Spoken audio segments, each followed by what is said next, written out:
everyone, welcome to Plug in India on YouTube. I'm very excited to introduce our guest today. He is considered by many to be the doyen of the electric vehicle industry in India. His company produced the Reva, India's first electric car. He also collaborated with Mahindra to produce the Mahindra E2O. And today, we are here in sunny Whitefield to talk to him about his new venture, Sun Mobility. Mr. Maini, welcome to our show. Thanks so much. So, my first question to you is, can you tell us more about the roadmap for the implementation of Sun Mobility's quick interchange stations? So we demonstrated the quick interchange station for buses at the auto show. These are right now buses are undergoing testing, and by middle of this year we should start to see some low volume pilot. And by the end of the year we should probably see one city or not two cities deployed with our solution running around in terms of buses. In the interoperable solution for small vehicles for two-wheelers and three-wheelers that we've also showcased last week, and we will have it running now on two and three-wheelers. And again, these are going through various amount of testing right now. And again, probably in the next 3 months, we'll start consumer trials, and probably 3 months after that, we will start to have a product in the field and ramping up over the year. Okay. So currently there are many two and three wheelers in the market in India, and many more are going to be launched soon. So how do you plan to deal with the varied battery specifications that will be available? So what we did is we looked at all forms of two-wheelers and three-wheelers in the country, and we said, can there be one battery pack size that fits all? We mapped out almost 100 vehicles. We came up with a battery size that would kind of fit most of these vehicles. So from a physical point of view, that was done. The second, we said that these vehicles are going to have different performances. So we address this in two ways. One, these vehicles can have 1, 2, or 3 battery packs on this area. So if you want more performance or more range, you can have flexibility on this. 2, we have an innovative software that automatically updates itself for the type of vehicle it is. So imagine you want something that's higher performance, you could probably plug that into the software versus something that's required for more range and extended things, say for an e-rickshaw.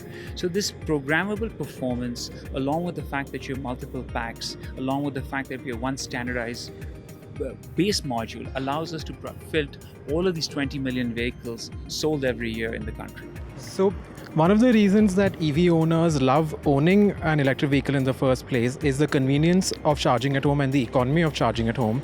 So how will Sun Mobility convince them to change their charging habits?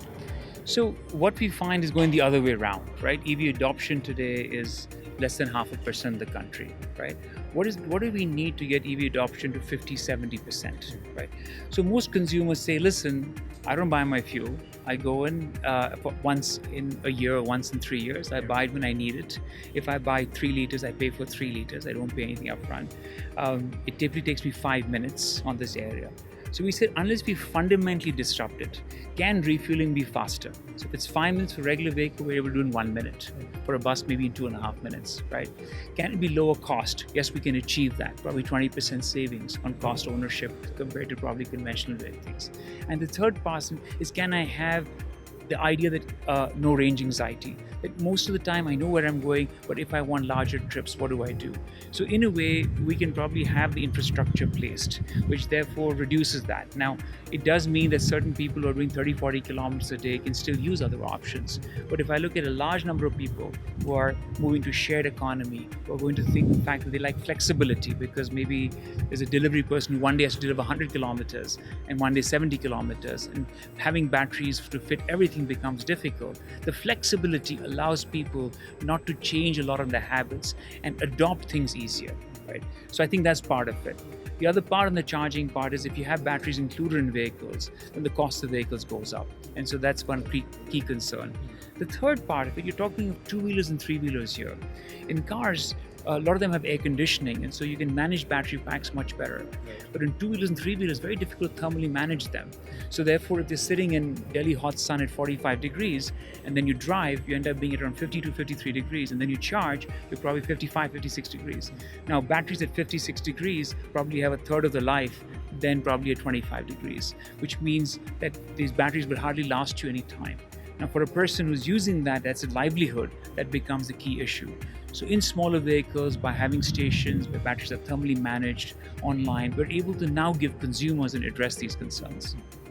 My final question is, would you care to comment on EV policy in India? What do you think the policy should be like going forward, and what should be the government's role in them? So I think that at a top level, the government is saying that hey, electrics are very important. So I think that's coming across. It needs to formalize into a host of things. What we're seeing is some very positive points that are happening. We've seen a policy around 10,000 electric cars being tendered out. We've seen a policy around 400 electric buses for cities come out. Last week, we found a policy around the fact that you could use electricity without having it to be an issue. There's clarification, the notification, electricity could be used for charging stations without you being seen as a reseller. So what I'm seeing is individual action items coming across. Karnataka has released an EV policy, right, which talks about this. We've got two more states, Telangana, Andhra Pradesh, and Maharashtra, which are doing the same thing. How do we integrate all of this on this area, right? I think that's critical. And so a policy would help that. A policy at a top level to say this is the vision for the country, which will allow investors to come on board, multiple OEMs, stakeholders to come on place is critical. And technologies that are policies that are agnostic to technology. So therefore, multiple technologies can coexist at the same time. And over time, maybe the best one wins for the best application. Okay. Thanks so much, Mr. Maini. The EV community really loves you, and we really look forward to seeing what your company does in the future. Thanks so much. Thanks to all of you guys making that difference. Thanks so much.